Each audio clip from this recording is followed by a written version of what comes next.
Convenience store sa Villasis, Pangasinan, hinold up isa sa mga sospek arestado matapos sumakay ng bus.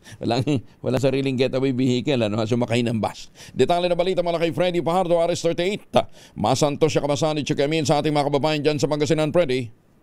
Masantos siya kabusan, Kuya Angel. Arestadong isang lalaki habang patuloy pang pinaghahanap ang dalawa nitong kasamaan matapos nilang hold upin ang isang convenience store sa Villasis, Pangasinan. Batay sa ulat ni Villasis Chief of Police Major Edgar Alan Serquiña na pinarating sa tanggapan ni Provincial Director Colonel Arbel Mercolio. Bandang alas 2:50 ng hapon nang hold upin ng tatlong kalalakihang armado ng maikling baril sa convenience store sa barangay Poblasyon ng nasabing bayan, kung saan natangay ang kasmani na higit 200,000 piso at 5 cellphone ng convenience store crew, saka mabilis silang tumakas sakay ng tag-isang motorsiklong dalawa habang ang isa na may sumakay sa pampasaherong bus na biyaheng Bataan. Agad ipinagbigay alam sa pulisya ang pangyayari kaya agad nakapagsagawa ng hot pursuit operation ng PNP. Natunton ang isa sa mga suspect sa pamamagitan ng GPS ng isa sa mga cellphone na kanilang tinangay mula sa mga biktima. Kaya agad hinabol ng mga pulis at naabutan ng bus bago pa dumating sa Tarlac at naaresto ang suspect. Nasamsam dito ang isang sling bag na naglalaman ng 2 Norinco caliber 45, 3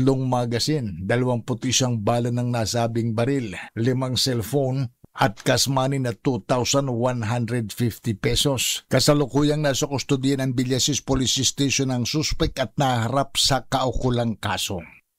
Mula sa Action Radio Pangasinan, ito si Freddy Pajardo, Aris 30 nag-uulat para sa DCRH, una sa Pilipinas, una sa Pilipino. Maraming salamat, Freddy.